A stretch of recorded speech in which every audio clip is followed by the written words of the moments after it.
अस्सलामु अलैकुम वरहमतुल्लाहि वबरकातुहू। दोस्तों, मैं निशात अहमद आप तमाम साथियों का बहुत बहुत इस्तकबाल करता हूं, खैर मकदम करता हूं, वेलकम करता हूं आपके अपने ही यूट्यूब चैनल जीएस ऑनलाइन पर। वीडियो को लाइक करके चैनल को जरूर सब्सक्राइब कर लेंगे, घंटी वाले आइकन को प्रेस कर नोटिफिकेशन को ऑल कर लीजिएगा। आज का ये क्लास काफी अहम होगा और ये उर्दू ग्रामर का क्लास है, तो चलिए देखते हैं एक एक करके। ध्यान दीजिएगा, शायरी के अहम तरीन असनाफ, शायरी के अहम तरीन असनाफ, सिर्फ की जमा असनाफ है। जो चीजें नहीं समझ में आएगी पूछ लीजिएगा, लास्ट में हम बताने की कोशिश करेंगे। ध्यान दीजिएगा, शायरी के अहम तरीन असनाफ कौन कौन से असनाफ हैं? तो देखिए, उर्दू के अंदर दो सिन्फ है, एक है साथियों नस्र, दूसरा है नज्म।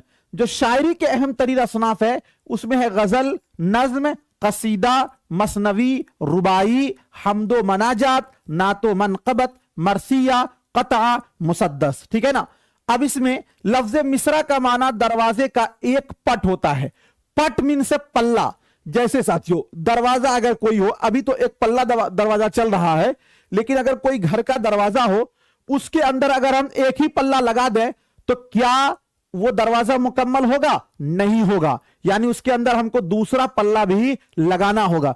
इसीलिए कोई भी शेर के अंदर केवल अगर एक मिसरा होगा वो शेर मुकम्मल नहीं होगा, यानी उसके अंदर दूसरा मिसरा भी हमको लगाना होगा।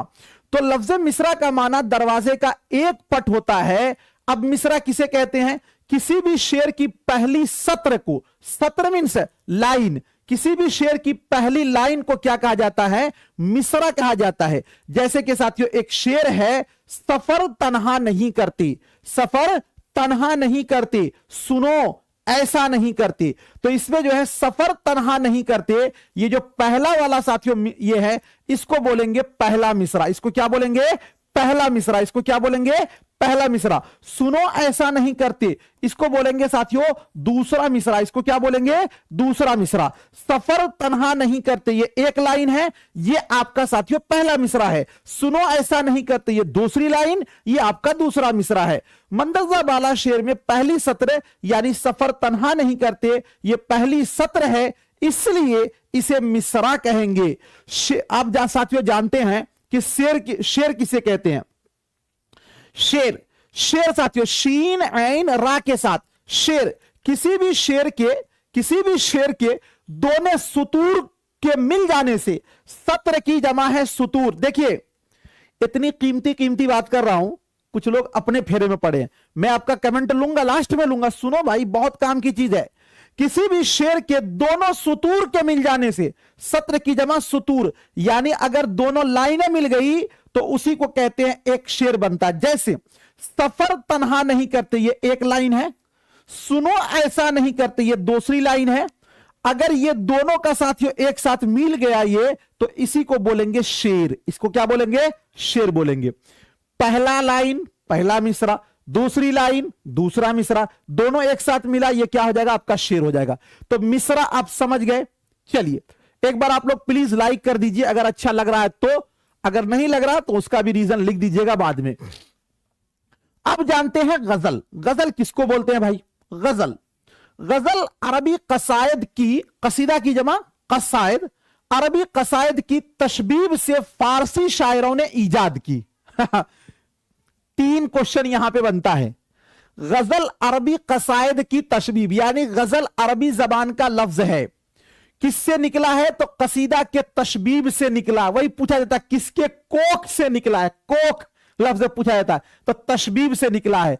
और ये किसकी ईजाद है? फारसी शायरों की ईजाद है। तो गजल अरबी कसायद की तशबीब से फारसी शायरों ने ईजाद की। चलिए ये बात आप समझ गए। उसके बाद देखिए, गजल अरबी जबान का लफ्ज है जिसके माना है औरतों से बातें करना। क्या माना है इसका? औरतों से बातें करना। गजल के तमाम मिसरे, गजल के तमाम मिसरे क्या होते हैं भाई? गजल के तमाम मिसरे क्या होंगे?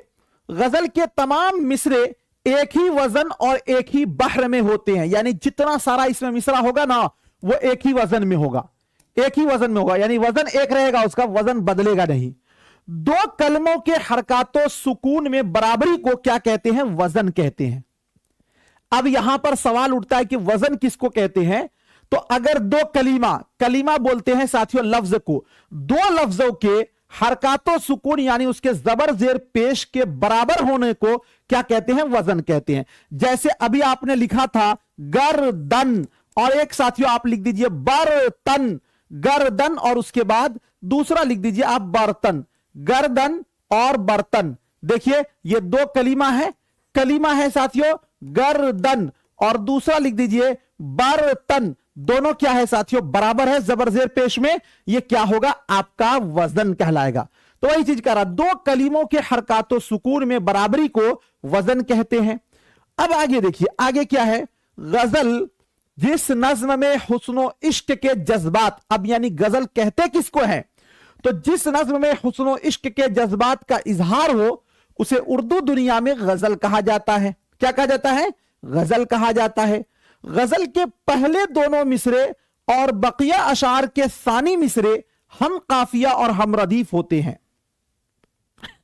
बहुत अच्छी बात कही जा रही है। यह शायद अभी आपको समझ में नहीं आएगा, नीचे समझ में आएगा कि गजल के जो पहली जो दो लाइनें होंगी ना, वो हम काफिया और हम रदीफ होगा, और उसके बाद पहली लाइन के पहले शेर के बाद जो बाद वाला जितना शेर होगा उसके अंदर पहला शेर जो होगा वो हम काफिया हम रदीफ नहीं होगा, बल्कि जो दूसरा मिसरा होगा वो हम काफिया हम रदीफ होगा। ठीक है, अब जानते हैं कि रदीफ किसको बोलते हैं। तो रदीफ का लफ्जी माना है घोड़सवार के पीछे सवार होने वाला। घोड़सवार के पीछे सवार होना, कभी आपने जो घोड़ा चलाता है उस पर तो आपको बैठने का मौका बहुत कम ही लोगों को मिला होगा, बिल्कुल उसके पीछे सट कर बैठते हैं, बिल्कुल सट कर, अगर थोड़ा भी गैप होगा तो गिर जाएगा। तो रदीफ कहते हैं कि घोड़सवार के पीछे सवार होने वाला, लेकिन इस्तिलाह में रदीफ कहते हैं वो मुस्तकिल कलिमा या कलिमात, वो मुस्तकिल कलिमा या कलिमात, वो मुस्तकिल कलिमा या कलिमात जो अशार के आखिर में बार बार आते हैं, रदीफ कहलाता। यानी जो शेर के आखिर में बार बार जो सेम लफ्ज आता है वो क्या कहलाता है? रदीफ कहलाता है। जैसे साथियों यहां पर एक शेर है कि दिले नादा तुझे हुआ क्या है, आखिर इस दर्द की दवा क्या है। यहां पे देखिएगा किया है एक लफ्ज है, किया है एक लफ्ज है, इस दर्द की दवा क्या है एक लफ्ज है, सेम लफ्ज है, बार बार रिपीट हो रहा है, तो इसीलिए क्या है क्या कहलाएगा? आपका रदीफ कहलाएगा। क्या कहलाएगा? रदीफ कहलाएगा। मंदरजा बाला शेर में क्या है अशार के आखिर में बार बार आ रहा है, इसलिए इसे क्या कहेंगे? रदीफ कहेंगे। तो रदीफ आप समझ गए। अब जानते हैं काफिया। काफिया थोड़ा सा लंबा क्लास है, ये मैंने पहले ही बता दिया आपको। वीडियो को एक बार मेरे दोस्त लाइक कर दीजिएगा। काफिया कवाफी से बना है। किससे बना है? कवाफी से, जिसके माना है पीछे पीछे आने वाला। किसके पीछे आएगा ये? तो ये रदीफ के पीछे आएगा। रदीफ के पीछे आएगा यानी मीन से रदीफ के पहले आएगा, यानी यहां पर होगा पहले, यहां रदीफ, फिर इसके पीछे क्या होगा साथियों? तो काफिया होगा। काफिया सेम लफ्ज नहीं होगा बल्कि वजन पर होगा। इस्तिलाही माना है वो हम वजन अल्फाज जो अशार के आखिर में लेकिन रदीफ से पहले आते हो उसे काफिया कहा जाता है। जैसे कि साथियों यहां पर एक शेर है, दिले नादा तुझे हुआ क्या है, आखिर इस दर्द की दवा क्या है। तो यहां पे देखिएगा हुआ और यहां पे देखिएगा दवा, जो क्या है रदीफ है, इससे पहले आ रहा है, तो इसीलिए हुआ और दवा क्या होगा? आपका काफिया होगा। हुआ और दवा क्या होगा? आपका काफिया होगा। हुआ और दवा क्या होगा? आपका काफिया होगा। चलिए समझ गए आप। अब यहां से साथियों एक भी पॉइंट को मिस नहीं कीजिएगा, चूंकि इसी के बेस पर सारे सवालात बनते हैं, और अभी जो हम आपको ऑब्जेक्टिव कराएंगे इसी के बेस पर हम ऑब्जेक्टिव भी कराएंगे। जानते हैं मतला, गजल या कसीदे का पहला शेर जिसके दोनों मिसरे हम काफिया और हम रदीफ हो क्या कहलाता है? मतला कहलाता। तीन शराइत है इसके लिए। पहला है कि पहला शेर का होना एक नंबर में, दूसरा है काफिया का होना, तीसरे नंबर में रदीफ का होना। यानी ये तीन शर्त होगा तब क्या कहलाएगा? मतला कहलाएगा। क्या कहलाएगा? मतला कहलाएगा, जो ऑलरेडी मैंने पहले आपको बता दिया। जैसे साथियों देखिए यहां पर, यूं तो मिलने को बहुत पीरो जवा मिलते हैं, यूं तो मिलने को बहुत पीरो जवा मिलते हैं, जो मोहब्बत से मिले ऐसे कहां मिलते हैं। अब देखिए इसके अंदर ये पहला शेर है, दूसरा देखिए यहां पर मिलते हैं, यहां पे देखिए मिलते हैं सेम लफ्ज है, तो इसके अंदर साथियों रदीफ भी पाया गया। अब यहां पे देखिए जवा और यहां पर है कहां, तो जवा और कहां क्या पाया गया, काफिया भी पाया गया। तो जिस शेर के अंदर काफिया रदीफ हो और वो पहला मिसरा हो, तो हम इसको बोल सकते हैं कि ये मतला का शेर है। किसका शेर है ये मतला का शेर है। किसका शेर है, मतला का शेर है। किसका शेर है, मतला का शेर है। समझ में बात आ गई। चलिए आगे देखते हैं। गजल के पहले दोनों मिसरे, गजल के पहले दोनों मिसरे और बकिया अशार के सानी मिसरे हम काफिया और हम रदीफ होते हैं। ये बाद में नीचे हम जब अभी बताएंगे प्रैक्टिकल, तो वहां पर आपको समझ में आ जाएगा। छोड़ दीजिए अभी इसको यहीं पर। गजल या कसीदे का अगर दूसरा शेर भी, यानी जो मैंने बताया कि अगर पहला शेर भी हम काफिया हम रदीफ हो, तो वो साथियों क्या होता है, मतला कहलाता। अगर दूसरा शेर भी हम काफिया हम रदीफ हो, तो उसे साथियों कहते हैं, तीन नाम से जाना जाता है उसको। इसको जान लीजिए, चूंकि ये बहुत जरूरी है, एग्जाम में यही पूछा जाएगा।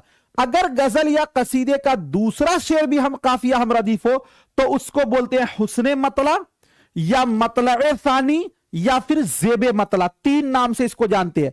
अगर गजल या कसीदे का दूसरा शेर भी साथियों हम काफिया हम रदीफ हो, तो उसको बोलते हैं हुस्ने मतला, मतलए सानी या जेबे मतला। हुस्ने मतला, मतलए सानी या जेबे मतला। अगर गजल या कसीदे का दूसरा शेर भी हम काफिया हम रदीफ हो, तो उसको बोलते हैं हुस्ने मतला, मतलए सानी, जेबे मतला। जब आपको यह पीडीएफ मिलेगा ना, जहां जहां पर अंडरलाइन किया हुआ है, वो एग्जाम में पूछा जाता है। उसको क्या पूछा जाता है, एग्जाम में पूछा जाता है, इसीलिए उसको अंडरलाइन कर दिया गया है आपको। अब उसके बाद आगे देखिए, जानते हैं बैतुल गजल, यहां पे देखिए अंडरलाइन किया हुआ, यानी ये पूछा जाता है कि बैतुल गजल किसको बोलते हैं। बैतुल गजल, गजल के सबसे अच्छे शेर को क्या कहते हैं, बैतुल गजल कहते हैं। और इसका भी तीन नाम है, बैतुल गजल कहते हैं, या फिर शाहे बैत कहते हैं, या फिर हासिले गजल कहते हैं। देखिए बैत के माने होते हैं साथियों, अरबी में इसको बोलते हैं घर। पूछा गया था इस बार बीपीएससी में, बैतुल गजल में बैत का माना क्या है, इस तरह पूछा गया था। बैतुल गजल में बैत का माना क्या है, तो बैत के माने होते हैं घर। बैतुल गजल, गजल के सबसे अच्छे शेर को क्या बोलते हैं, बैतुल गजल बोलते हैं, या शाहे बैत, शाह माने बादशाह, बैत माने घर, है ना, या हासिले गजल यानी पूरे गजल का खुलासा। इस तीन नामों से जाना जाता है। बैतुल गजल साथियों गजल का सबसे अच्छा शेर बैतुल गजल कहलाएगा, शाहे बैत कहेंगे, या फिर हासिले गजल कहेंगे। इन तीन नामों से साथियों जाना जाता है बैतुल गजल को। ठीक है, याद रखिएगा। उसके बाद साथियों आगे आपका है मक्ता। गजल या कसीदे का आखिरी शेर, गजल या कसीदे का आखिरी शेर जिसमें शायर अपना तखल्लुस बयान करता है, उसे क्या कहते हैं, मक्ता। और मक्ता जो है अरबी जबान का लफ्ज है। कतअ यक्तउ के माने आते हैं काटना, और ये साथियों इसमें ज़र्फ का सेगा है। और याद रखिए, जैसे कि यहां पर एक शेर है साथियों, शेर ये है कि हमने माना कि कुछ नहीं गालिब, हमने माना कि कुछ नहीं गालिब, मुफ्त हाथ आए तो बुरा क्या है। तो यहां पर जो साथियों गालिब है, गालिब लफ्ज गालिब, ये क्या है, ये तखल्लुस है किसका, मिर्जा असदुल्ला खान गालिब का। और ये आखिरी शेर है, इसीलिए इसको बोलेंगे कि ये मक्ता का शेर है। किसका शेर है, मक्ता का शेर है। किसका शेर है, मक्ता का शेर है। अब आगे देखिए, हमने ये जाना कि गजल का अगर पहला शेर हो हम काफिया हम रदीफ हो, तो उसको बोलते हैं मतला। अगर गजल का दूसरा शेर हो हम काफिया हम रदीफ हो, तो उसको बोलते हैं मतलाए सानी, या फिर हुस्ने मतला, या फिर बोलते हैं जेबे मतला। लेकिन अगर गजल का तीसरा शेर भी हम काफिया हम रदीफ हो, तो उसको बोलते हैं मतलाए सालिस।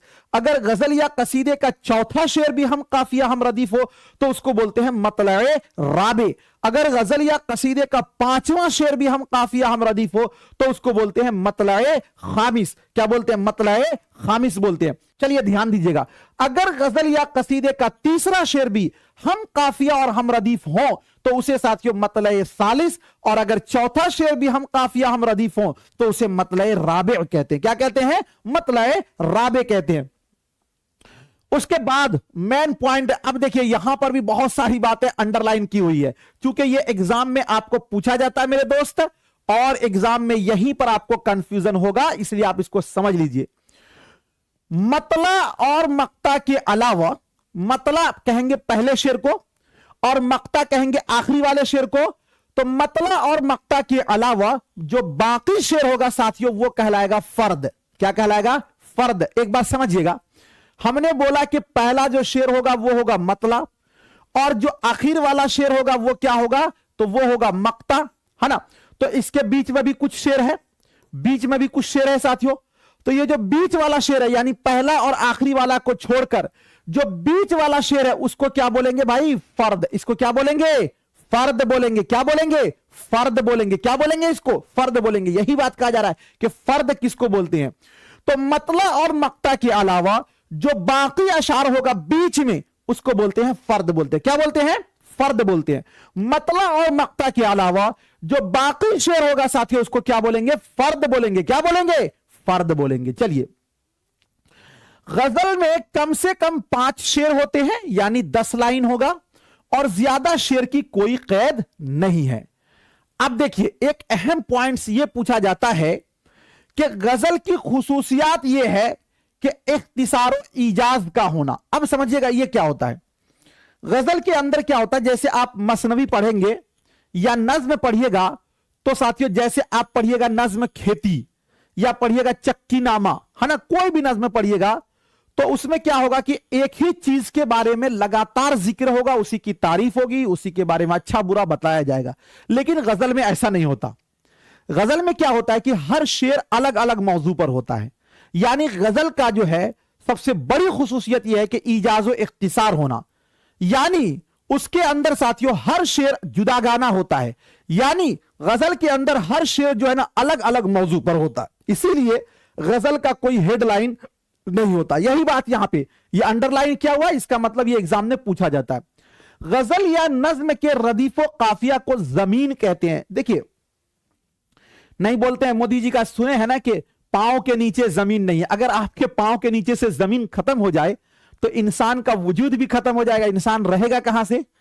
तो गजल या काफिया के अंदर साथियों अगर आपका काफिया और रदीफ नहीं हो तो फिर गजल या कसीदा होगा ही नहीं।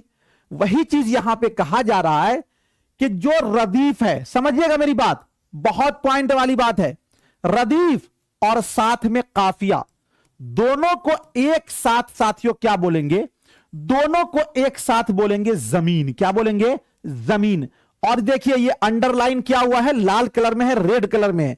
ये पूछा हुआ क्वेश्चन है कि गजल या नज्म के रदीफ और काफिया को, यानी रदीफ और काफिया को एक साथ क्या बोलते हैं? जमीन बोलते हैं। क्या बोलते हैं? जमीन बोलते हैं। क्या बोलते हैं? जमीन बोलते हैं। चलिए, अब एक चीज और आपको पूछेगा, ये चीज तो आप समझ गए। जदीद गजल के अनासिरे अरबा, अरबा का मतलब चार जे। तो जदीद गजल के अनासिरे अरबा में नाम आता है असगर गोंडवी, जिगर मुरादाबादी, फानी बिदायूनी, हसरत मोहानी। ये कितने नाम हुए? 4 नाम हुए। तो इसको याद रखिएगा, 1 नाम, 2 नाम, 3 नाम और 4 नाम। जदीद गजल के अनासिर अरबा कितने हैं? 4 हैं। असगर गोंडवी, जिगर मुरादाबादी, फानी बिदायूनी, हसरत मोहानी। ठीक है, चलिए उसके बाद साथियों आगे जो है आपका एक गजल है और हम इसको प्रैक्टिकल करेंगे और इस पर हम देखेंगे कि कहां पर काफिया है, कहां पर रदीफ है, कहां पर क्या है, और आपको बस बतलाना है कि क्या क्या होगा। जो चीज अभी हमने पढ़ी है इसी को इसमें हम देखने की कोशिश करेंगे। चलिए, ऐ काश कलीम आता, एक गीत सुना जाता। ये क्या है भाई? ये पहला मिसरा है आपका। ये क्या है? पहला मिसरा है। जी अपना बहल जाता, कम वक्त का क्या जाता। ये क्या है आपका? ये दूसरा मिसरा है। दोनों मिसरा मिलकर एक शेर बना है। और ये गजल का साथियों अगर हम बात करते हैं तो ये पहला शेर भी है गजल का। अब देखते हैं इसके अंदर काफिया और रदीफ है कि नहीं। तो यहां पे देख रहे हैं कि जाता और यहां पर भी जाता, तो यहां पर इसमें क्या मिल गया हमको? रदीफ मिल गया।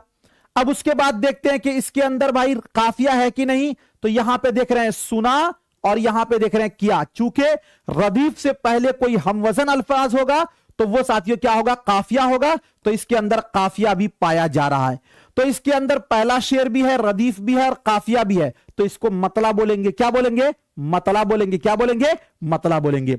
ऐ काश कलीम आता, एक गीत सुना जाता। ऐ काश कलीम आता, एक गीत सुना जाता। जी अपना बहल जाता, कम वक्त का क्या जाता।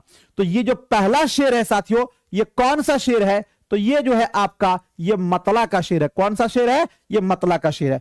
अब उसके बाद अगला शेर देखिए, अगला शेर, दूसरा शेर। ये फन उसे आता है, ये फन ही दिखा जाता, कुछ देर तरन्नुम से रो धो के चला जाता। साथियों यहां पे गौर कीजिएगा, जाता एक लफ्ज है, फिर यहां पे देखिएगा जाता दूसरा लफ्ज है, दोनों सेम लफ्ज है, तो गोया के इसके अंदर भी रदीफ है। क्या है? रदीफ है। अब इसके पहले देखिए दिखा, यहां पे देखिए चला, एक ही वजन पर है, तो इसके अंदर भी काफिया है। हमने यह पढ़ा था कि गजल या कसीदे का अगर दूसरा शेर भी हम काफिया हम रदीफ हो तो उसको बोलते हैं हुस्ने मतला, या एक नाम और इसका है साथियों, वो है मतलए सानी। क्या होगा? मतलए सानी। क्या होगा? मतलए सानी। या एक नाम और है इसका साथियों, वो नाम है जेबे मतला। क्या है? जेबे मतला। तीन नाम से।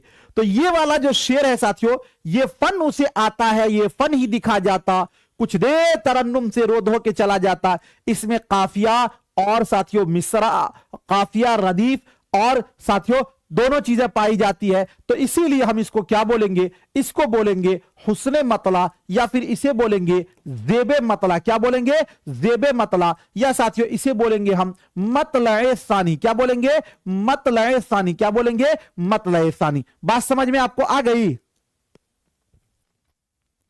समझ में बात आ गई? चलिए, ये दूसरा शेर हो गया। अब तीसरा शेर देखिए आप। जलती हुई आंखों में ठंडक सी पहुंच जाती, जाती आ गया, जाता होता तो चल जाता। जालिम की गजल सुनकर आंसू अगर आ जाता। यह साथियों दो मिसरा मिलकर यह तीसरा शेर है, लेकिन इसके अंदर काफिया नहीं है, रदीफ नहीं है। चूंकि रदीफ जो है यहां पर जाता लफ्ज है, यहां पर जाती आ गया, रदीफ नहीं है।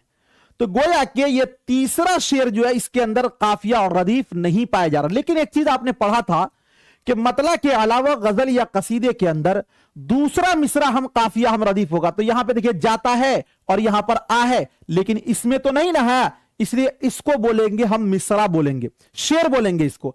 और ये कौन सा शेर है साथियों? ये फर्द का शेर है। इसलिए कि गजल या कसीदे का मतला और मक्ता को छोड़कर जो जितने अशार हैं वो सारे के सारे साथियों क्या कहलाते हैं? फर्द कहलाते हैं। ये फर्द का शेर है। चलिए अगला देखिए।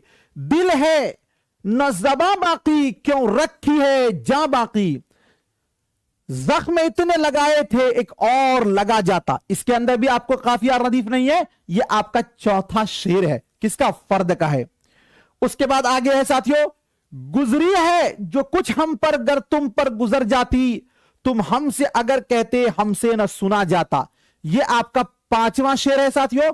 ये इसके अंदर भी काफिया रदीफ नहीं है। उसके बाद होती है गजल आजिज जब दर्द का अफसाना, होती है गजल आजिज जब दर्द का अफसाना, कहते भी नहीं बनता चुप भी न रहा जाता।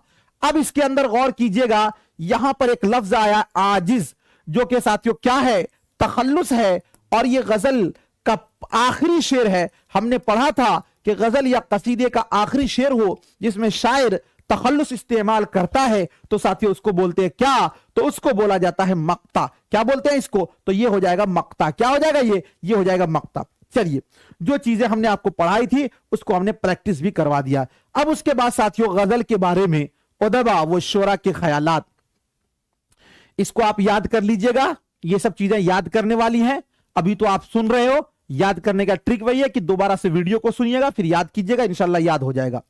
गजल उर्दू शायरी की आबरू है। गजल उर्दू शायरी की आबरू है। यह कौल किसका है? रशीद अहमद सिद्दीकी का। गजल जितनी बदनाम है उतनी ही मुझे अजीज है। यह कौल भी है रशीद अहमद सिद्दीकी का। शायरी का नाम आते ही मेरा ज़हन गजल की तरफ मायल हो जाता है। यह कौल भी किसका है? रशीद अहमद सिद्दीकी का। गजल शायरी नहीं तहजीब भी है। यह कौल किसका है साथियों? रशीद अहमद सिद्दीकी का। रशीद अहमद सिद्दीकी के ये चार अकवाल गजल से मुताल्लिक है, इसको आप याद कर लीजिएगा, ठीक है। उसके बाद साथियों जो पांचवा है वो ये है, गजल शायर नहीं अत्रे शायरी है। यह कौल है साथियों फिराक गोरखपुरी का। फिराक गोरखपुरी का जो असल नाम है वो इनका पूरा नाम है रघुपति सहाय। क्या नाम है? रघुपति सहाय। गजल मुख्तलिफ फूलों की माला है, यह कौल भी साथियों फिराक गोरखपुरी का है। गजल नकाब पोश आर्ट और चावल पर कुलवल्ला लिखने का आर्ट है, यह कौल साथियों आल अहमद सुरूर। जितने सारे अकवाल हैं उसमें साथियों ये आपका क्या है, VVI में लगा लीजिएगा। चावल पर यह क्वेश्चन स्टेट में भी पूछा गया था, यूपी टेट में भी पूछा गया, यूपी TGT में पूछा गया है। यह क्वेश्चन साथियों इस बार जो BPSC का एग्जाम हुआ उसमें भी पूछा गया है। बहुत सारे एग्जाम में यह क्वेश्चन पूछे जाते हैं। जे कहीं पर इस आर्ट के जगह आपको फन लिख दिया जाएगा कि गजल चावल पर कुलवल्ला लिखने का फन है, गजल चावल पर कुलवल्ला लिखने का फन है। यह किसका कौल है? तो आल अहमद सुरूर का, आल अहमद सुरूर का कौल है। गजल नकाब पोश आर्ट और चावल पर कुलवल्ला लिखने का आर्ट है, यह कौल किसका? आल अहमद सुरूर का। उसके बाद गजल का खमीर इश्को मोहब्बत है, क्या है? इश्को मोहब्बत है, यह कौल किसका है? अल्लामा शिबली नौमानी का। गजल नीम वहशी सिनफे शायरी है, यह कौल किसका है साथियों? तो यह कौल है कलीमुद्दीन अहमद का। गजल की गर्दन बेतकल्लुफ मार देनी चाहिए, यह साथियों लगा लीजिएगा VVI में इसको। यह कौल है अजमतुल्ला खान का। किसका कौल है? अजमतुल्ला खान का। गजल बेवक्त की रागनी है, यह भी VVI में लगाइएगा। गजल बेवक्त की रागनी है, यह कौल है साथियों ख्वाजा अल्ताफ हुसैन हाली का। कसीदा और गजल शायरी के नापाक दफ्तर है, यह कौल है ख्वाजा अल्ताफ हुसैन हाली का।